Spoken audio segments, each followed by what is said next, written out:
리딩 지저스 우리 바울 서신 세 번째 시간입니다. 이제 저의 순서는 오늘로 마감하고 이제 다음 주부터는 다시 일반 서신을 묵상하고 일반 서신은 우리 김영호 목사님께서 강의해 주실 것이고요. 그 다음에 요한계시록이 남았습니다. 요한계시록은 또 우리 오지훈 강사님께서 말씀을 전해 주실 텐데 끝까지 잘 참여해 주시고 저는 또 마지막에 한번 마무리 시간을 가질 수 있기를 원합니다.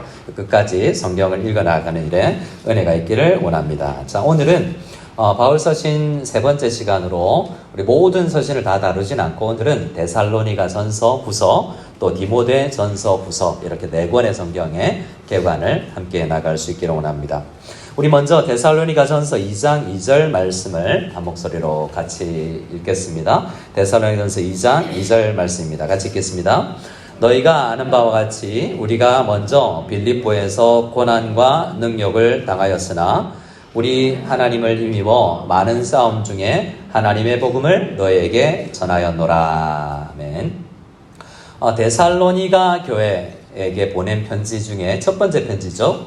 이 편지에서 주제가 뭘까라고 생각해보면 여러 가지가 있지만 재림이 제일 대두됩니다. 데살로니가 전서는 어떤 공동체를 꿈꾸며 기록되었는가? 우리 데살로니가 전서 뒤에 있는 부분을 제목을 같이 한번 읽어볼까요? 같이 읽겠습니다. 재림을 기다리는 공동체. 예수님께서 다시 오시는 초림 이후에 다시 오실 재림에 대한 이야기가 이 데살로니가 전서의 주된 흐름으로 지나갑니다. 먼저 데살로니가 교회를 보면 사도 바울이 이 사도행전 16장 17장에 보면 이 마게도냐로 가는 그 광경을 기록하고 있습니다. 아시아로 2차 선교 여행 때 아시아로 가기를 원했지만 성령께서 막으시고 마게도냐 사람의 환상을 보고 마게도냐로 건너가죠. 그 첫 번째 도성이 빌립보였고요. 그리고 데살로니가로 이렇게 지나가는 모습을 우리 17장에서 데살로니가 빌립보 교회를 지나서 데살로니가 교회로 가게 되는 모습을 볼 수 있습니다.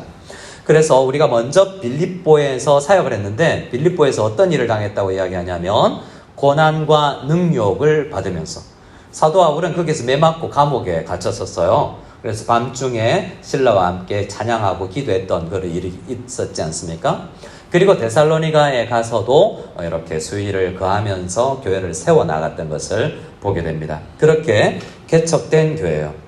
개척되고 나서 이제 2차 선교 여행이 마무리될 쯤에 이 편지를 썼기 때문에 굉장히 2차 선교 여행 말미에서 기록된 서신이기 때문에 초기 서신이라고 할 수 있습니다.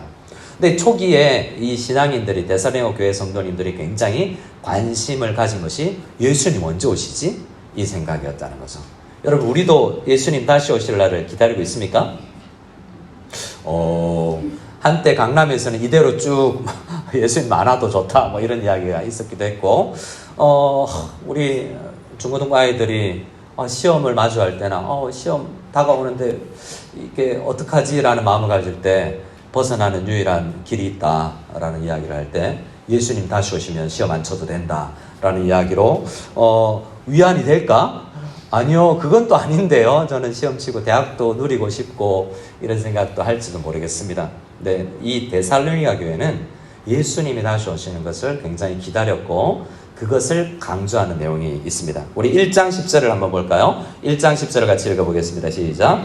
또 죽은 자들 가운데서 다시 살리신 그의 아들이 하늘로부터 강림하실 것을 너희가 어떻게 기다리는지를 말하니 이는 장래에 노하심에서 우리를 건지시는 예수시니라. 데살로니가 전서는 5장으로 구성되어 있는데요. 각 장 말미마다 이렇게 재림, 강림을 이야기하고 있습니다. 1장 마지막에 이렇게 예수께서 다시 오시는 강림, 재림을 이야기하죠. 그 다음 2장을 보겠습니다. 2장도 마찬가지입니다. 2장 19절입니다. 같이 읽겠습니다. 우리의 소망이나 기쁨이나 자랑의 면류관이 무엇이냐? 그가 강림하실 때 우리 주 예수 앞에 너희가 아니냐? 다시 한번 2장을 마무리하면서도 내 면류관이 뭐냐면 예수께서 강림하실 때 데살로니가 교회 성도 여러분이 나의 면류관입니다 라고 이야기하면서 그가 강림하실 때를 다시 한번 이야기하죠. 3장은 어떻게 끝나겠습니까? 3장도 마찬가지입니다. 3장 13절입니다. 또 읽겠습니다. 너희 마음을 굳건하게 하시고 우리 주 예수께서 그의 모든 성도와 함께 강림하실 때. 자, 3장도 이렇게 강림, 재림을 이야기하면서 마무리가 된다는 거죠. 여러 주제가 있지만 마치 반복되듯이 계속해서 재림, 강림을 이야기하고 있는 책이 데살로니가 교회 전서입니다. 4장도 마찬가지고 5장은 제일 마지막에 우리가 읽을 텐데요. 4장까지를 보겠습니다. 4장은 제가 읽겠습니다. 15절에 우리가 주의 말씀으로 너희에게 이것을 말하노니 누가? 주께서 강림하실 때까지.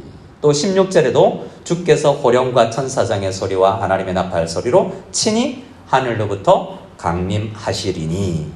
계속해서 데살로니가 교회는 예수 다시 오신다. 예수 다시 오신다. 이것을 굉장히 강조하고 있는 것입니다. 데살로니가 전서를 구조를 한번 보겠습니다. 구조는 아주 간단한데요. 전반부, 후반부 두 부분으로 나눌 수 있는데 많은 학자들이 4장 1절을 기점으로 1장부터 3장까지 그리고 4장부터 5장까지를 나눕니다. 4장 1절에 끝으로라고 표현하는데요. 데살로니가 후서에도 마찬가지지만 끝으로라는 것을 기준으로 앞뒤고 나누어질 수 있는 것을 보게 됩니다. 그 앞에는 일반적인 구원에 대한 진술을 했다면 이제 4장부터는 너희에게 권할 게 있다.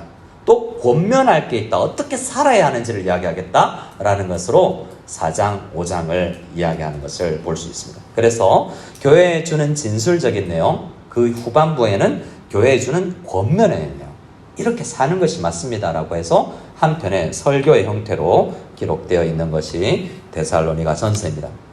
자, 그러면 데살로니가 교회는 기본적으로 어떤 교회일까? 우리 1장 3절입니다. 아주 초반부에 데살로니가 교회에게 이렇게 이야기를 합니다. 같이 읽어볼까요? 시작. 너희의 믿음의 역사와 사랑의 수고와 우리 주 예수 그리스도에 대한 소망의 인내를 우리 하나님 아버지 앞에서 끊임없이 기억하매니. 데살로니가 교회에 전도를 하고 나서 그들에 대해서 알죠? 그래서 그 성도님들을 생각할 때마다 세 단어가 떠올랐다는 겁니다. 사도 바울은 고린도 교회에서 이야기할 때도 여러 편지에서도 이 사랑, 소망, 믿음 순서를 바꿔가면서 믿음, 소망, 사랑을 이야기하는데요. 교회를 측정할 때 이 기준으로 믿음, 사랑, 소망을 기준으로 평가해 것을 보는데요. 이 데살로니가 교회는 기본적으로 이 세 가지 덕목을 잘 가진 교회다라는 것입니다. 믿음의 역사, 그리고 사랑의 수고, 소망의 인내를 가진 교회라는 거죠. 지난 시간에 이야기할 때는 각 대상이 있다라고 이야기했는데 오늘은 이 데살로니가 교회는 어떤 식으로 작동하고 있는가에 대해서 이야기하면서 그 데살로니가 교회가 이 세 가지가 잘 작동하고 있다라고 이야기를 하는 것입니다. 그러면 좋은 교회라는 거잖아요. 문제는 없을까? 문제가 있습니다. 소아시아의 7교회 가운데 문제가 없었던 교회 기록상으로는 서머나 교회인데요. 그래서 서머나 교회라는 이름을 많이 써요. 대부분 사대교회는 죽은 것 같은 교회였으니까. 에베소 교회는 첫사랑을 잃어버린 교회고. 그런데 그런 서머나 교회는 그럼 평생 계속해서 문제가 없었느냐? 모든 교회들이 연약한 점이 있다는 것을 볼 수 있습니다. 데살로니가 교회도 괜찮은 교회지만 그들에게 문제가 있었습니다. 첫 번째 문제는 외부로부터 오는 것인데요. 1장 14절입니다. 1장 14절을 보면 다른 하나님의 교회들이 유대인들에게 고난을 받는 것처럼 너희도 고난받고 있다라는 이야기를 합니다. 근데 이 고난의, 이 핍박의 원인이 뭐냐 하면 이런 내용인데요. 5절 말씀, 3장 5절 아래에 있는 말씀을 같이 읽어보겠습니다. 이러므로 나도 참다 못하여 너희 믿음을 알기 위하여 그를 보내었노니 이는 혹 시험하는 자가 너희를 시험하여 우리 수고를 헛되게 할까 함이니. 교회를 가만두지 아니하는 시험하는 자들이 있다는 거예요. 여기는 사탄이죠. 한 목사님에게 그런 이야기를 하는 것을 제가 들었습니다. 교회가 평안하다 할 때 쏟고 있다. 교회는 평안할 수가 없다. 평안하면 사탄이 가만히 놔두지 않기 때문에 이 땅의 교회는 이 영적 전쟁이 없는 교회가 없다라고 선배님이 이야기하시는 것을 들었습니다. 시험하는 자는 사탄을 이야기하는데요. 교회를 유대인들을 통하여서 핍박하는데 그러한 문제가 데살로니가 교회에게 외부적으로 있었습니다. 두 번째 문제가 또 있습니다. 4장 3절입니다. 4장 3절에 두 번째 문제가 기록되어 있는데요. 두 번째 문제는 거룩함이 아닌 예수님께서 재림하실 때까지 결론은 거룩하게 살아야 된다라는 것이 데살로니가 교회에 주는 편지의 핵심인데 그들에게는 아직 음란의 문제가 있다라고 이야기합니다. 그래서 버려야 된다라고 이 교훈, 권면을 하는 부분의 초반부에 이걸 먼저 이야기하고 있습니다. 그뿐이 아닙니다. 4장 11절을 보면 데살로니가 교회 성도들 안에 게으름의 문제가 있었다고 얘기합니다. 11절 말씀을 같이 읽겠습니다. 11절입니다. 시작. 또 너희에게 명한 것 같이 조용히 자기 일을 하고 너희 손으로 일하기를 힘쓰라. 그들이 왜 게을렀을까? 이 게으름에 여러 가지 이유가 있지 않겠습니까? 근데 이 게으름은 그냥 평소 습관이 아니라 신학적인 문제였어요. 게을러도 되는구나 라는 신학적 가르침이 있었기 때문이라는 거죠. 5장 14절을 보면 또 형제들아 너희를 권면하노니 4장 5장은 권면의 단원이라고 그랬죠. 게으른 자들은 권계해야 된다 라고 이야기하는데요. 많은 신학적 사람들이 와서 다른 가르침을 주는 사람들이 예수 재림이 곧 일어날 거니까 일하지 않아도 돼 라는 형태로 가르침이 주어진 거죠. 대부분 여러분 이단이 뭔가 재림에 대해서 강조하고 재산을 다 팔아서 교회 헌납하라는 형태의 가르침을 주는 그런 이단 교회에서는 학교도 안 보내고 재산 다 팔아서 그냥 일하지 않잖아요. 그런 게으름을 이야기하는 거죠. 신학적으로 잘못된 재림론에 의해서 게을러진 이 교회에게 권면을 하고 있는 모습을 볼 수 있습니다.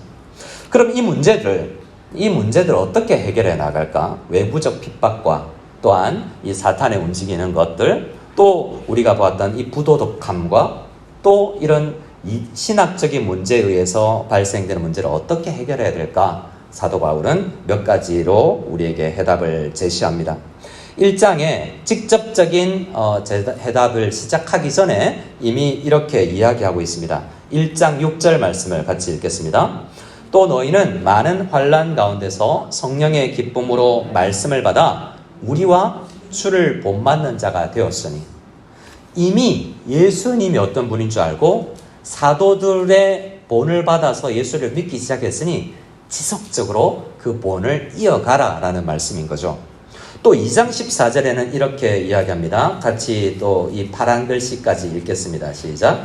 형제들아 너희가 그리스도 예수 안에서 유대에 있는 하나님의 교회들을 본받은 자 되었으니. 마게도냐에서요, 여러분 유대는 한참 거리가 있습니다. 그런데 그 교회의 이야기들을 듣고 혹은 방문했던 사람들의 이야기를 듣고 그 교회가 그래? 라고 부러워할 게 아니라 달만 우리도 잘 해보자 라고 이제 이렇게 애쓰는 거죠. 제가 한국에 있을 때 제자훈련을 하면서 여자 제자반을 하는데 그러면서 다른 교회 부산에 있는 한 교회 제자훈련하는 교회 세계로 교회라고 엄청 크고 아주 시골 영역에 있지만 제자훈련을 하는 교회고 크게 성장하는 교회가 책을 썼어요, 목사님이. 근데 그 책 안에 한 챕터가 세계에서 가장 비싼 제자훈련 벌금이라고 되어 있는 거예요. 제자훈련 시간에 지각을 하면 얼마인지 아세요? 5만 원. 훈련 시간에 지각을 하면 5만 원이라는 거죠. 그 책을 읽고 깜짝 놀랐어요. 그때 우리는 5천 원이었거든요. 근데 5천 원이 벌금인데 그 교회가 5만 원이라고 이야기를 했더니 그 여제자반의 여집사님 한 분이 목사님 부산 사람인데 기분 나빠요. 우리 10만 원 합시다. 라고 이야기를 하더라고요. 그래서 집사님 그런 거 안 본봐도 됩니다. 라고 여군 출신이신데 여군 장교 출신인데 직원은 못 사는 거죠. 그래서 다른 교회에서 좋다라는 건 우리도 합시다. 라고 이야기를 하는 거죠. 자, 어떤 형태든 좋은 것이 있다면 잘 우리가 적용해 볼 수도 있겠죠. 교회들은 그래서 서로 좋은 영향력을 주어야 됩니다. 저 교회는 이런데 우리는 안 그래가 아니라 우리가 서로 선한 영향력을 줘서 함께 성장해 나가는 것이 중요하다는 거죠. 유대에 있는 교회뿐이겠습니까? 그 옆에 있는 베레아 교회, 그 옆에 있는 빌립보 교회, 서로 선한 영향력을 주고받을 수 있는 것이죠.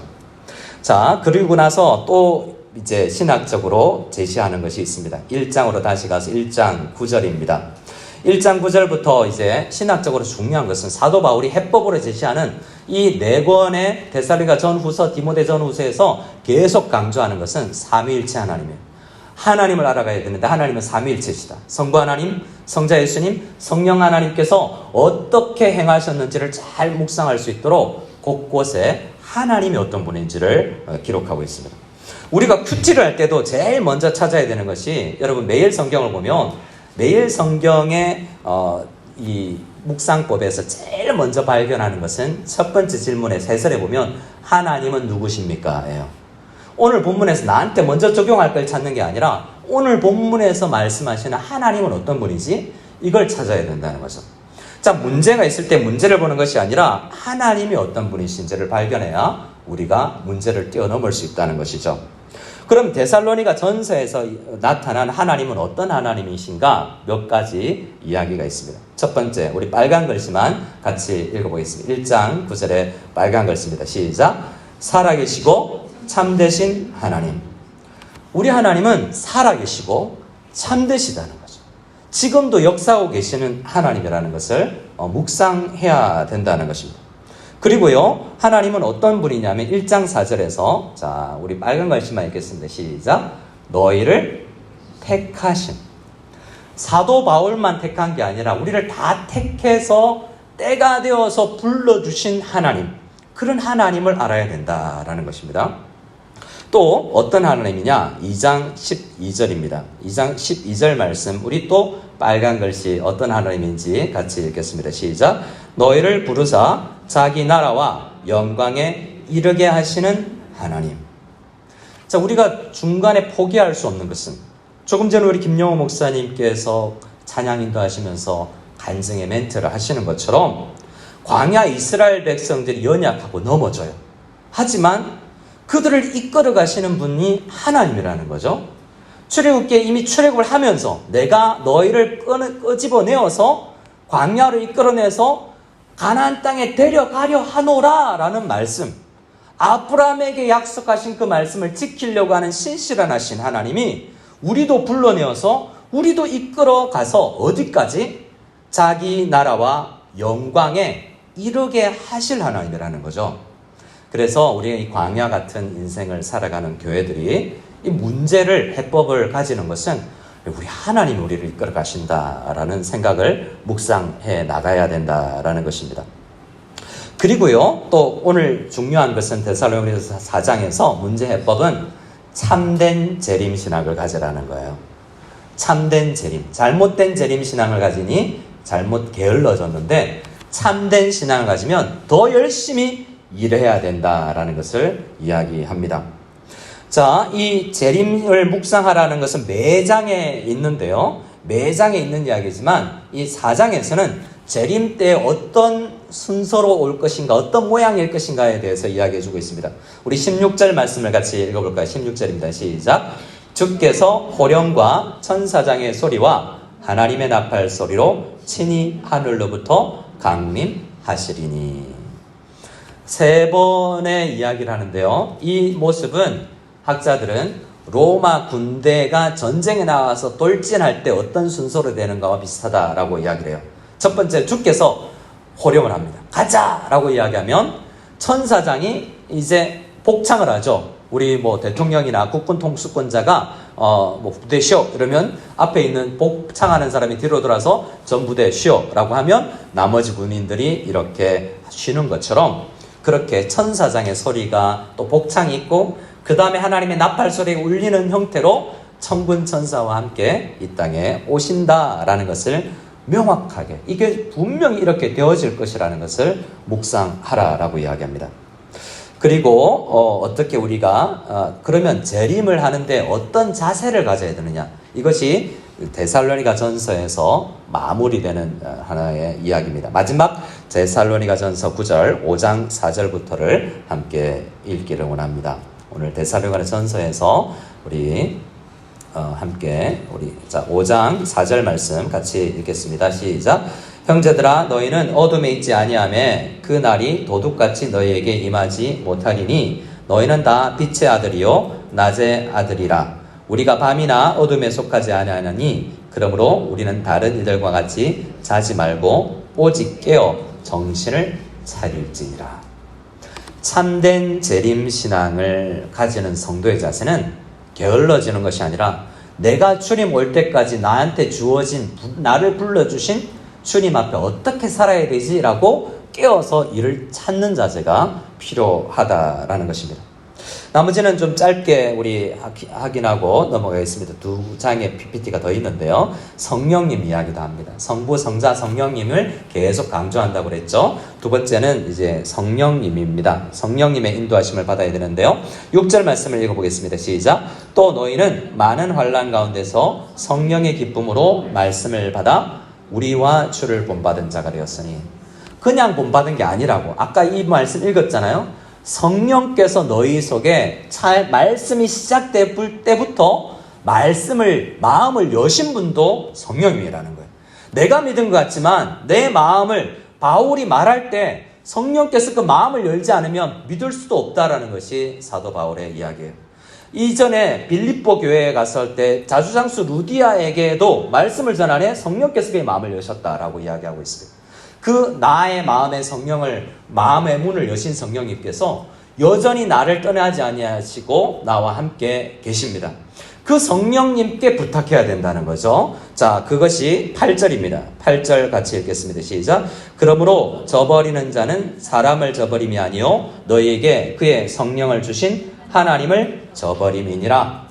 우리 속에 계신 성령님을 저버리지 말고 성령님께 집중하여야 된다라는 것입니다. 그러면 성령님께서 우리의 노력과 우리의 헌신으로 안 되는 그것을 내 속에 계신 우리 가운데 계신 성령님께서 우리를 온전하게 만들어 나가실 것이다라는 것이 데살로니가 교회에서 주는 말씀이라는 것입니다. 5장 23절 마지막으로 우리 데살로니가 전서에서 읽겠습니다. 5장 23절입니다. 같이 읽겠습니다. 평강의 하나님이 친히 너희를 온전히 거룩하게 하시고 또 너희의 온 영과 혼과 몸이 우리 주 예수 그리스도께서 강림하실 때에 흠없게 보존되기를 원하노라. 바울의 기도예요. 이게 될지 안 될지는 성령님께 우리가 얼마나 의탁해 있는가에 따라서 우리의 거룩성이 이제 달려 있습니다. 우리 주님께서 데살로니가 교회에서 주는 편지를 통해서 4-5번이나 매 장마다 재림과 강림을 강조하면서 우리에게 마지막으로 권면한 것은 주님 오실 때까지 거룩을 꿈꾸라.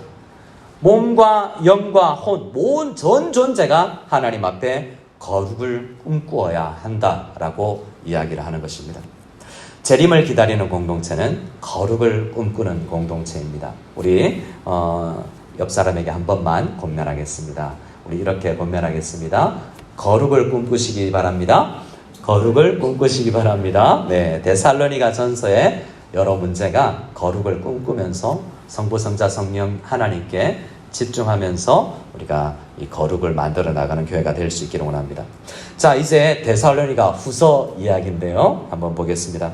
데살로니가 후서는 이렇습니다. 1장 4절인데요. 우리 1장 가로 옆에 있는 붉은 까만색 글씨만 같이 읽겠습니다. 시작. 환난 가운데 있는 교회. 데살로니가 후서는 다시 시간이 지났는데요. 환난이 더 심해졌어요. 환난 중에 복음을 받아들인 데살로니가 교회인데 예수를 믿었지만 환난은 더 심해졌습니다. 그래서 모든 박해와 환난 중에 믿었지만 더 심해졌다라는 것이 데살로니가 후서에서 발견이 됩니다. 또요, 데살로니가서 2장 말씀에 보면 이단의 가르침이 더 심해졌습니다. 이단을 이겨냈지만 재림에 관련된 이단이 있었지만 더 많은 이단들이 또 나타났습니다. 2장 3절 말씀을 같이 한번 읽어볼까요? 2장 3절입니다. 시작. 누가 어떻게 하여도 너희가 미혹되지 말라. 먼저 배교하는 일이 있고 저 불법의 사람 곧 멸망의 아들이 나타나기 전에는 그날이 이르지 아니하리니 라고 이야기하면서 대적하는 자, 자기가 하나님이라고 이야기하는 자들까지도 교회에 나타날 것이다 라고 이야기를 하고 있습니다. 그래서 교회는 어려워요. 그런데 핍박, 이런 여러 가지 어려움의 해법을 또 제시합니다. 어떻게 해야 되는 것인가 라고 이야기할 때 하나님의 공의를 믿어야 된다는 것입니다. 핍박에 대한 해법은 공의를 믿어야 된다는 거예요. 뭐냐면 나를 핍박하는 외부 요인이 있는데 나는 지금 당할 수밖에 없고 오늘 우리의 싸움은 칼과 창으로 그들과 함께 맞대 싸워야 되는 게 아니잖아요. 예수님께서 오른뺨을 때리며 왼뺨을 돌려대라고 이야기하고 오리를 가지 말고 십리를 가라고 이야기할 정도로 우리의 싸움은 민수기에서 나와서 총칼로 그들과 싸우는 싸움이 아니라 오히려 참고 인내하면서 그들을 섬기는 싸움이잖아요. 그런데 너무 힘겹잖아요. 그럴 때 뭘 믿어야 된다라고 이야기하냐면 6절, 7절 말씀입니다. 먼저 6절입니다. 시작. 너희로 환난을 받게 하는 자들에게는 환난으로 갚으시고 내가 갚지 않고 내가 칼 들지 않고 때가 되면 하나님의 공의가 그들을 가만두지 않는다는 거예요. 우리는 민수기나 여호수아서를 묵상하다 보면 너무해. 우리는 그럴 수가 있습니다. 유치부에 옛날에 우리 정만수 목사님 유치부에서 설교를 했는데 노아의 홍수에 대해서 설교를 했는데 잊혀지지가 않아요. 목사님 와서 예배 마치고 와서 목사님 제가 노아의 홍수에 8명의 가족을 구원한 홍수에서 구원받았다고 설교했거든요. 그런데 우리 유치부애가 손들고 질문했어요. 더 많이 죽었잖아요. 하나님 나빠요. 8명 살리고 몇만 명을 죽었잖아요. 하나님 왜 무시무시한 하나님. 아니 구원에 대해서 설명을 했는데 그 아이는 멸망시킨 것에 대해서 받아들이지 못하더라고요. 그런 이야기가 많이 있습니다. 이 여호수아의 전쟁하고 죽이고.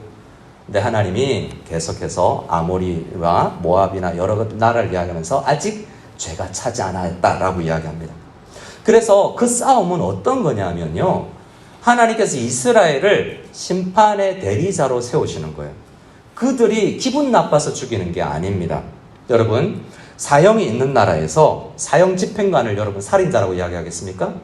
국가가 그에게 권한을 부임해서 사형 집행을 하라고 했잖아요. 법을 시행한 거예요. 그것처럼 이스라엘은 살인을 한 게 아닙니다. 대신 다윗이 기분 나쁠 때 칼로 나발을 죽이려고 할 때 안 돼! 라고 이야기합니다. 내가 재판관이 아니라고 이야기하죠. 하나님께서 하시는 거예요. 그래서 우리의 싸움은 내가 재판장이 아니다라는 생각을 가지고 참고 섬기는 싸움이에요. 공의의 하나님을 믿는 거죠. 너희로 환난을 받게 하는 너희를 핍박하는 사람들을 위해서 기도해라. 공의의 심판은 하나님 하신다라는 것이죠. 7절입니다. 7절 말씀을 같이 읽겠습니다. 시작. 환난을 받는 너희에게는 우리와 함께 안식으로 갚으시는 것이 하나님의 공의시니. 핍박받는 사람은 그 중에서도 오히려 안식을 주시는 분이 공의의 하나님이다 라는 것입니다. 핍박에 대한 해법은 공의의 하나님을 묵상하는 것이다 라고 이야기합니다. 또요, 데살로니가후서 2장 15절과 3장 6절에서 반복되는 단어가 있는데요. 데살로니가후서의 제목을 달 때 저는 이렇게 했습니다. 데살로니가후서는 전통을 소중히 여기는 교회라고요. 근데 전통의 의미가 뭔지가 설명되어야 되겠지만, 전통을 지키라라고 이야기하죠. 데살로니가후서에서도 우리에게서 받은 전통대로 행해라라고 이야기합니다. 전통은 나쁜 거 아니에요? 대부분 이 신약 성경에서 장로들의 유전과 전통은 거부해야 될 것처럼 여겨집니다. 그런데 데살로니가후서에서 바울이 이야기하는 전통은 그런 전통이 아니에요. 구약 성경, 예수님의 가르침, 우리가 전한 복음, 이 모든 것들을 전통이라고 이야기하는 거죠. 그래서 이 성경 전체를 받아들이라고 오히려 성경 위에 서라라는 말씀과 같다는 거예요. 그럼 전통의 핵심이 뭔가? 데살로니가후서 13절부터 14절입니다. 여기에서 성삼위 하나님이 또 나타나죠. 항상 사도 바울은 제시를 할 때, 구원을 이야기할 때 예수님만 이야기하지 않습니다. 삼위일체 하나님께서 어떻게 일하셨는가를 이야기하죠. 우리는 어렵고 힘겨울 때마다 전통으로 돌아가야 되는데 그 전통의 하나님 핵심은 삼위일체 하나님이 무슨 일을 하셨느냐라고 하는 것에 있다는 것입니다. 13절 14절 같이 읽겠습니다. 시작. 주께서 사랑하시는 형제들아, 우리가 항상 너희에 관하여 마땅히 하나님께 감사할 것은 하나님이 처음부터 너희를 택하사 성령의 거룩하게 하심과 진리를 믿음으로 구원을 받게 하심이니, 이를 위하여 우리의 복음으로 너희를 부르사 우리 주 예수 그리스도의 영광을 얻게 하려 하심이니라. 자기가 나타나는 것은 하나도 없어. 나는 도구로 쓰임받은 것이고 하나님이 선택하시고 성령님이 부르시고 우리 주 예수 그리스도의 영광이 이를 때까지 이끌어 가신다라고 하나님께서 하시는 것을 이야기합니다. 항상 우리는 문제를 생각할 때 하나님 도와주세요라고 우리 문제에 집중해서 기도하지만 그때 성경에서 나오는 해법은 하나님을 묵상하라. 하나님을 알아가야 된다. 그래야 문제가 아닌 것이 되고 뛰어넘을 수 있다라고 말씀을 하는 것입니다. 성삼위 하나님께를 더 묵상하며 나가는 우리 모두가 될 수 있기를 소원합니다. 여기까지가 디모데후서. 자, 우리 데살로니가 후서였습니다. 이제 두 권의 성경이 남았는데요. 디모데전서와 후서입니다. 얼마 남지 않았습니다. 우리 한번 디모데전서는 어떤 책인가 옆에 우리 제목을 같이 읽어보겠습니다. 시작. 진리의 기둥과 터인 교회. 교회는 어떤 기관인가? 진리의 기둥과 터다라는 것을 이 결론적으로 디모데전서에서 이야기합니다. 그런데 디모데전서를 시작하면서 사도 바울은 여러 가지를 이야기하는데요. 먼저 자기는 이전에 비방자요, 교회를 박해한 박해자였으며 폭행자였고, 또 우리가 잘 아는 15절에 자기 사도 바울의 디모데 후서도 남았지만 가장 마지막에 자기에 대해서 이야기할 때 점점 자기가 더 죄인처럼 여겼습니다. 처음에는요, 사도 중에 끄트머리라고 이야기했다가 많은 성도들 중에 마지막으로 이야기했다가 오늘은 죄인 중에 내가 괴수다라고 이야기를 하면서 점점 자기를 죄인이라고 여겨 나아가는 사도 바울을 볼 수 있습니다. 오히려 아들 같은 디모데 목사에게 편지를 한다면 그래도 이렇게 못난 모습 보이는 것보다 그래도 자기에게 조금 나은 모습, 나를 본받으라 라고 이야기할 수 있을 텐데 이 디모데서를 쓸 때는 자기의 못난 모습을 먼저 이야기합니다. 왜일까를 생각해 보면 이 편지를 받는 사람이 디모데이기 때문에 그래요. 목사에게 가장 먼저 주어지는 이 목회서신에서 디모데서는 목사가 어떤 자세로 섬겨야 되는지를 이야기하는 거죠. 저에게 주는 말씀. 너 성도님들 중에 제일 못난 자로 생각해야 된다. 그게 진리다. 그런데 어떻게 사역해요? 그런데도 불구하고 하나님 부르셨다. 그래서 너의 못남으로 사역하는 게 아니라 너에게 직분을 주신 하나님을 믿고 하나님을 의지해야 된다라고 이야기를 하는 것입니다. 디모데전서 1장 12절입니다. 그래서 이렇게 이야기를 하죠. 같이 읽겠습니다. 시작. 나를 능하게 하신 그리스도, 죄송합니다. 1장 12절입니다. 같이 읽겠습니다. 시작. 나를 능하게 하신 그리스도 예수 우리 주께 내가 감사함은 나를 충성되이 여겨 내게 직분을 맡기시네. 앞에서는 뭐라고 그랬어요? 사도 바울이 자기는 이전에는 이 앞 14절의 앞뒤로 나는 박해자요, 비방자요, 폭행자요, 나는 죄인 중에 괴수라 그랬는데 그 핵심에 나를 그래도 충성되이 여기고 나에게 긍휼을 베푸신 하나님이 중요한 거다. 그래서 사도 바울의 서신에서는 로마서에서는 자기 자신이 없고 하나님밖에 없다. 하나님이 하시는 거고 하나님이 나 같은 것도 먼지 티끌 같은 나 같은 것도 쓰신다라는 믿음으로 사역하는 것이지 내가 뭘 할 수 있다라는 것이 아니라는 것입니다. 그래 디모데야 너도 이 은혜와 긍휼을 믿지 않으면 사역 못한다라는 이 섬김의 자세를 이야기한 것입니다. 디모데전서 1장 3절을 보면 이 디모데는 지금 어디에 있냐면 에베소에 있구나라는 것을 알게 됩니다. 나중에 우리가 보겠지만 에베소는 진짜 위대한 사도들이 다 거쳐간 교회였어요. 그럼에도 불구하고 나중에 이 첫사랑을 잃어버린 교회로 드러나지만 말이죠. 에베소 교회에 사도 바울이 남겨둔 것입니다. 뭘 하라고요? 우리 굵은 글씨 3절과 4절의 굵은 까만색 글씨만 같이 어떤 시작? 어떤 사람들을 명하여 다른 교훈을 가르치지 말며 신화와 끝없는 족보에 몰두하지 말게 하려 함이라. 디모데를 에베소 교회에 남겨둔 이유는 거기에 목회자가 필요했기 때문이라는 거예요. 거기 교회 사람들이 끝없는 신화와 족보에 몰두하는 그리스 로마의 신화에 몰두하는 경향성, 그러니까 문화의 옷을 입고 와서 이렇게 다양한 사람들의 관심을 끌어당기는 것들이 많다는 거예요. 오늘날 우리 아이들에게 문화의 옷을 가지고 와서 우리 아이들이 침투하는 세계관들이 있습니다. 제가 저희 집에 있는 아이와 몇몇 저희 집에 놀러 오는 아이들에게 물었어요. 야, 그 웹툰이 왜 재밌냐?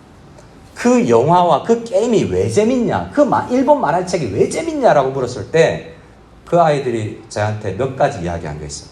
세계관이 재밌어요. 세계관이라는 단어를 직접 쓰면서요. 이야, 우리나라에 없는 세계관인데, 성경에서 안 들어본 세계관인데 이 세계관이 너무 재밌다는 거예요. 그리스 로마 신화, 여러분, 하늘나라의 별자리 지금도 그 신화에 따라서 부르잖아요. 마르스, 비너스 다 그때 온 거예요. 아직도 그 세계관을 이야기하고 있는 문화 속에 살고 있는데요. 영화와 드라마 얼마나 엔터테인먼트가 우리를 잠식하고 있는 세계에 삽니까? 에베소가 그랬고, 바울이 이 디모데가 목회해야 되는 그 교회가 세계관 전쟁이 있었던 교회예요. 거기에서 기독교 세계관을 가르쳐야 될 책임이 이 나이 어린 갓 목사 안수 받은 디모데 목사에게 주어져 있었던 것입니다. 굉장히 중압감이 느껴졌겠죠. 그래서 그 어린 목사가 걱정되었던 사도 바울은 3장 14절에 내가 직접 가서 너에게 코칭을 해주면 참 좋겠지만 못하기 때문에 내가 편지를 쓴다라고 디모데전서를 쓴 것입니다. 하나님의 집에서, 여기서 하나님의 집은 교회인데요, 이 집에서 어떻게 행해야 될지를 내가 잘 쓰마라고 편지를 써준 거예요. 자, 디모데가 해야 되는 것은 무엇이냐면 1장 3절과 10절에서 우리 반복되어 나오는 것인데요. 이 교훈은 다른 말로 이제 교리라고도 번역되는 것인데요. 바른 교리를 가르쳐야 된다라고 이야기를 합니다. 왜냐하면 바른 교훈이 다양한 세계관들이 다양한 재미의 옷을 입고 우리 주변에 있기 때문에 바른 교훈을 재미없어 하는 그 상황에서 이것을 해야 되는 사명이 바른 교훈을 가지고 바른 교훈과 싸워야 되는 책임이 젊은 목사 디모데에게 있었던 것입니다. 1장 3절 4절에 아까 읽었던 바른 교훈은 뭐냐? 첫 번째로 신화와 끝없는 족보와 같은 세계관과 문화의 옷을 입고 교회 안으로 침투해 들어온 것들과 싸워야 돼요. 4장에서는요 3절입니다. 3절 말씀을 같이 한번 읽어볼까요? 시작. 혼인을 금하고 어떤 음식물을 먹지 말라고 할 터이나 음식물은 하나님이 지으신 바니 믿는 자들과 진리를 아는 자들이 감사함으로 받을 것입니다. 여러분, 이 문화전쟁에서도 먹는 것, 결혼하는 것까지도 다양하게 이 진리 싸움이 있습니다. 그래서 진리 가운데 서 있는 자들은 그냥 감사함으로 아멘하고 기도하고 먹으면 되는데, 어떤 자들은 먹는 것도 결혼하는 것도 굉장히 아주 우리 실생활에 가까운 문제인데 이 교회 안에, 이 에베소 교회 안에는 다양한 이 흐름들이 있었다는 거예요. 그거 잘못된 것이니 바르게 가르쳐야 된다라고 이야기를 하는 것입니다. 그래서 디모데전서는 목회서신이라고 그랬잖아요. 자, 그래서 이 핵심에는 우리와 상관없는 것 같이 보이는 목사가 어떤 사람인가를 이야기합니다. 하지만 모든 성도가 부름을 받아 진리 앞으로 부름을 받았다고 이야기하기 때문에 이것은 우리가 꼭 여겨야 되는 것입니다. 목사는 어떤 사람인가? 바른 교훈을 연구해서 전하는 존재다라고 이야기합니다. 그렇기 때문에 바른 교훈을 가지고 있다면 연수함을 문제를 삼지 마라. 많은 사람들이 너에게 연수함을 이야기하고 이단들이 네가 나이도 어린 게 뭘 알아? 라고 이야기하겠지만 너는 그래도 바른 교훈을 알고 장로회에서 안수를 받은 목회자다. 그러니 너의 연수함을로 연약해지지 말고 담대히 네가 가지고 있는 바른 교훈을 전하라라고 이야기를 합니다. 그래서 이렇게 이야기를 합니다. 어떻게 해야 되느냐? 4장 13절입니다. 4장 13절 같이 읽겠습니다. 시작. 내가 이럴 때까지 읽는 것과 권하는 것과 가르치는 것에 전념하라. 목사만 그래야 되겠습니까? 우리 남자 우리 구역장님들 모여서 이렇게 이야기하는 가운데 이제 리딩 지저스로 한 달 넘어가니까 완독만 올릴 게 아니라 이제 다시 한번 으쌰으쌰를 좀 해야 되는 때가 왔다. 조금 평생 안 해보던 걸 해보는 분들도 있고 작심삼일로 끝나는 분들이 이제 많이 왔기 때문에 한번 격려해 줘야 되는데 여러분 오늘 그래서 읽는 것과 목사만이 아니라 우리 지금 읽는 것 하고 있잖아요. 말씀을 읽는 것을 우리가 끊임없이 잘 해나갈 수 있도록 오늘 우리 구역원들에게 한번 우리 구역장님들이 문자 오고 그러면 저 잘 읽었어요. 이런 거 은혜 받았어요. 한번 피드백을 올리면 구역장님들도 힘나고 다른 구역원들도 말씀 읽어야 되는구나 한번 경각심을 가지게 될 것 같습니다. 목사는 먼저 자신을 위해서 읽고 권하고 가르치는 것에 전념해야 되는데요. 우리 선배 목사님 중에 옥하는 목사님이라는 분은 후배 목사님들에게 늘 교갱협, 교회를 갱신하는 모임, 목회자 모임에서 항상 강조하는 것이 있었습니다. 너 설교하려고 성경 읽냐? 너의 영혼을 위해서 읽냐? 목사는 직업이기 때문에 설교하려고 읽을 때가 많다. 그것에 그렇게 되면 안 되고 너의 영혼을 위해서 성경을 읽어야 된다라고 이야기합니다. 모든 성도가 마찬가지죠. 이것은 사도 바울이 디모데에게 교훈한 것입니다. 자, 우리 같이 말씀을 또 읽을 때요. 자, 우리 3장 마지막 우리 말씀을 같이 한번 읽어보겠습니다. 우리 마지막 2페이지에 남았는데요. 3장 15절입니다. 시작. 만일 내가 지체하면 너로 하여금 하나님의 집에서 어떻게 행하여야 할지를 알게 함이니 이 집은 살아계신 하나님의 교회요 진리의 기둥과 터니라. 이 구절에서 디모데전서에서 교회를 이야기하면서 하나님의 집이라고 그러는데요. 여기서 집이라는 의미는 어떻게든 목사는 가정 같은 교회가 되도록 만들어 나가야 된다라는 의미입니다. 또 하나는 그것도 좋지만 가정 같은 교회가 되는 건 좋지만 진리를 타협해서는 안 된다라고 이야기하죠. 기분 좋으려고 성도님들에게 여러분 기분 좋게 만들려면 수많은 것들을 만들 수 있습니다. 제가 우리 구역장 모임에도 말씀드렸지만 제가 어떤 분을 만났는데요. 장로님이라고 소개를 해요. 장로님이라고 소개를 해서 장로님이라고 계속 불렀죠. 나중에 알고 보니까 장립을 받은 적이 없는 거예요. 그럼 왜 장로님이라고 그랬을까라고 물어보니까 주변 사람들이 불러주선대요 라고 이야기를 해요. 그래요? 그렇다고 장로라면 어떡합니까? 라고 이야기를 해요. 우리 여기에 우리 중국에 들어와 있는 한 분에게 평신도 선교사님이 있는데 사람들이 목사님 하는데 가만히 계셨대요. 그래서 사람들이 주변에 있는 그분이 목사님은 아닌데 옆에서 목사라고 부르는데 가만히 있는 걸 보고 참지 못해서 그분한테 직접 이야기를 해서 왜 목사가 아닌데 목사라고 그러는데 가만히 계시냐, 이런 건 안 된다. 그냥 기분 안 나쁘려면 말 안 하는 게 좋겠죠. 근데 교회는 진리의 기둥과 터이기도 합니다. 여기에서 교회가 진리의 기둥과 터라는 것은 진리가 교회를 세우는 것보다는 여기서의 강조점은 교회가 진리를 지켜나간다는 것을 이야기합니다. 교회의 사명 가운데서 그래서 굉장히 중요한 것은 진리 수호예요. 교회가 애써야 되는 것은 진리가 타협되지 않도록 나서서 함께 진리의 말씀을 지켜나가야 된다고 이야기하는 것입니다. 디모데전서 3장에서는요. 마지막 우리 디모데전서의 말씀인데요. 목사에게 주는 이야기지만 직분자들을 어떻게 세워야 된다고 이야기하는데요. 기도 얼마나 하는지 봐라. 성경 얼마나 읽는지 봐라고 이야기 안 해요. 여기의 내용을 보면요. 평상시 어떻게 사는지를 잘 보라고 이야기합니다. 감독은 책망할 것이 없으며 한 아의 남편 되며 절제하고 신중하고 나그네 대접을 잘하고 일상생활에서 어떻게 살아가는지가 잘 점검되어야 된다고 이야기해요.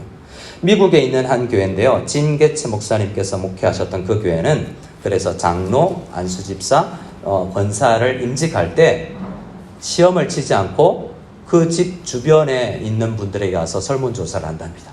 그 옆집, 앞집, 윗집 사람의 직장에 가서 설문조사를 이분이 어떤 분입니까? 라고 설문조사를 해서 임직을 할까 말까를 결정한다고 이야기해요. 우리 디모데전서에 대해서 직분에 쭉 보면 기도 생활, 성경 생활, 읽는 생활이 아니라 평상시에 가정에서 어떻게 자녀를 잘 가르치는지, 직장 생활을 어떻게 하는지 이걸 보고 결정하는 것이다 라고 이야기를 해주고 있습니다. 자, 마지막 성경을 우리 디모데후서를 한번 가보기를 원합니다. 디모데후서 1장인데요. 굵은 글씨만 읽겠습니다. 디모데후서 우리 앞부분에 제가 사도 바울이 사도 바울이 쓴 마지막 서신을 쓸 때에 나이가 가장 많았고 이제 곧 죽음의 이제 당면에 있는 바울이 어떤 상황인가에 대해서 몇 가지를 이야기했는데요. 우리 성경을 이번에 읽을 때 바울이 어떤 상황에서 이 편지를 썼는가를 집중하면서 한번 늘 제가 강조하는 것이지만 바울이 어떤 상황에서 디모데후서를 썼나를 집중할 수 있기를 원합니다. 우리 굵은 글씨 타이틀을 읽어볼까요? 시작. 로마 옥중에 갇힌 바울. 바울은 디모데후서를 쓸 때 또 갇혀 있었어요. 옥중 서신으로 분류되진 않지만 이 목회 서신이지만 여전히 감옥에 갇혀 있었습니다. 두 번째입니다. 디모데후서 4장 6절을 보면 어떻게 돼? 녹색 글씨만 같이 읽을까요? 시작. 나의 떠날 시각이 가까웠도다. 죽음이 진짜 가까운 것 같다라는 생각이 든 거예요. 4장 이후에서 보면 이 부분만 아니라 바울은 여러 동료들이 자기 옆을 떠나갔다라고 이야기합니다. 4장 9절 이후에 대마는 10절에서는 대마는 이 세상을 사랑하여서 버리고 데살로니가로 가고 그리스도께는 갈라디아로 디도는 달마디아로 갔고 누가만 있다라고 이야기하면서요. 이 기록되지 않았지만 지금 사도 바울이 굉장히 외로운 것 같은, 나이도 많고 병도 들었는데 외로운 사도 바울을 볼 수 있습니다. 4장 13절을 보면 게다가 감옥에 갇혀있고 외로운데 겨울도 다가오는 이야기가 있습니다. 겉옷 좀 가져와 달라. 지금 옷이 굉장히 귀할 때였어요. 옷 한 벌에 여러분 겉옷이 이불도 되는 시기였지 않습니까? 그런데 이 이불이 없이 겨울이 다가오고 있는 상황에 사도 바울, 나이 연세든 아마도 겨울 추위가 이겨내기 어려운, 우리도 그렇잖아요. 우리 겨울에 다가오고 나이 들 때 든든하게 밥심으로 산다고 이야기하는데 사도 바울은 이 연세가 들었는데 겉옷도 없이 겨울을 맞이하고 있는 상황이에요. 21절 말씀에 겨울 전에 좀 와줬으면 좋겠다라는 개인적 내용이 있습니다. 게다가 디모데후서 1장, 2장, 3장 각 여러 번 반복되는 것이 있는데요. 나를 많은 사람들이 버릴 뿐만 아니라 끝까지 대적하는 사람들의 이름을 실명으로 여러 번 언급합니다. 부겔로와 허모게네가 나를 대적했고 2장에서는 후메네와 빌레도도 그랬고 3장에서는 마치 구약 성경에서 얀네와 얀보레가 그랬던 것처럼 구약 성경에 등장하는 이름은 아니지만 그런 사람들이 모세를 대적했던 것처럼 내 주변에도 대적이 너무나 많다라고 사도 바울은 이야기하고 있어요. 어떤 성경에서보다 사도 바울이 힘겨운 상황이죠. 그래서 이 개인적 힘겨움을 통해서 디모데 후배 목사에게 이야기하는 것은 목사가 개인적으로 어렵고 힘겨울 때, 교회가 어렵고 힘겨울 때, 인생이 어려워질 때 어떻게 이 날들을 이겨낼 수 있는가, 이것이 디모데후서 안에 있다라는 거예요. 우리의 이 상황에 사명을 버려버리고 싶고 외롭고 힘겹고 사명 떠나고 싶은 우리에게 아니다, 목사도 교회도 말씀과 사명에 붙잡힌 교회가 되어야 된다라고 디모데후서는 이야기하는 것입니다. 디모데후서 3장 1절에 말세에 고통하는 때가 이를 것인데 우리 주변에 많은 사람들이 복음을 떠나서 말씀을 떠나서 공동체를 떠나서 배신하며 조급해하는 세갈이 올 텐데 그때 우리는 떠나지 말아야 된다 이야기합니다. 근거가 되는 것이 몇 가지 있는데요. 우리 그것만 확인하고 함께 기도할 수 있기를 원합니다. 디모데후서 1장 1절입니다. 왜 그런가? 과거를 떠올려 볼 때, 현재를 생각할 때, 미래를 생각할 때 이 세 가지인데요. 먼저 과거의 이야기입니다. 우리 1장 1절을 같이 읽겠습니다. 시작. 하나님의 뜻으로 말미암아 그리스도 예수 안에 있는 생명의 약속대로 그리스도 예수의 사도된 바울은, 내가 혈기왕성할 때 나를 다메섹 도상에서 부르셨는데 그 부르심을 생각하면 내가 떠날 수 없다. 핍박자요, 박해자요, 폭행자인 나를 부르신 그 은혜와 긍휼, 그 과거의 은혜를 생각할 때 나는 오늘도 떠날 수 없다라고 이야기합니다. 여러분, 하나님께서도 우리를 은혜로 우리를 부르신 줄 믿으시기 바랍니다. 또 사도 바울의 이야기입니다. 4장 17절입니다. 같이 읽겠습니다. 시작. 주께서 내 곁에 서서 나에게 힘을 주심은 나로 말미암아 선포된 말씀이 온전히 전파되기를 원합니다. 뭐라고요? 지금 주께서 내 곁에 서 계시기 때문입니다. 여러분, 안 보이는 게 아니에요. 사람들은 떠나고 많은 대적자가 있고 나이는 들어가고 춥지만 겉옷 하나도 없지만 주께서 지금 내 옆에 서 있다는 믿음, 이것이 내가 이 사명을 버릴 수 없는 이유다라고 바울은 이야기합니다. 마지막입니다. 우리 마지막 이유는 소망 때문입니다. 미래에 일어날 것이기 때문이에요. 과거에 나를 부르셨고 주님께서 지금 나와 함께 계시는데 4장 8절입니다. 같이 읽겠습니다. 시작. 이제 후로는 나를 위하여 의의 면류관이 예비되었습니다.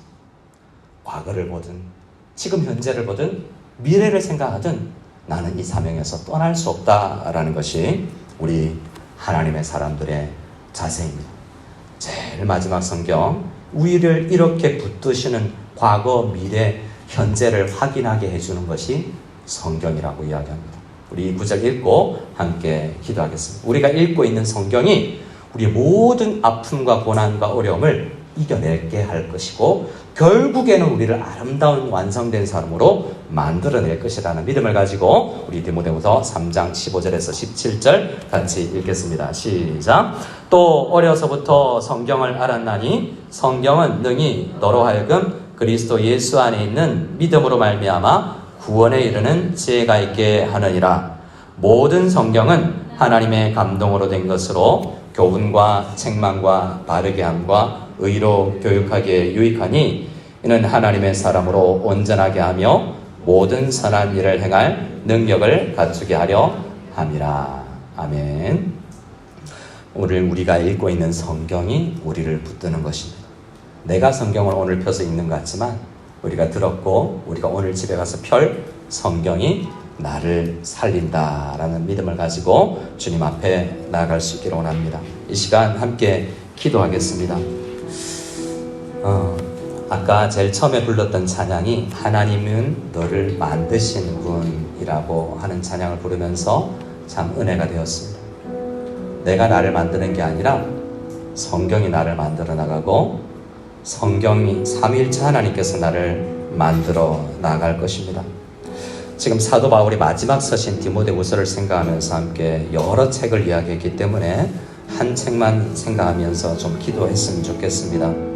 사도 바울이 나이가 들어가고 이제 죽음이 가까웠고 추위가 있으며 많은 형제들에게서 떨어져 있고 나를 대적하는 사람들이 옆에 있는 것처럼 참으로 견디기 어려운 그때도 사명을 버릴 수 없는 이유는 나를 부르신 하나님께서 여전히 살아계시고 진실하시며 지금 주님께서 내 옆에 서 계시고 우리에게 앞으로 우리에게 주어질 의의 면류관이 예비되어 있으므로 우리는 이 사명에서 떠날 수 없다.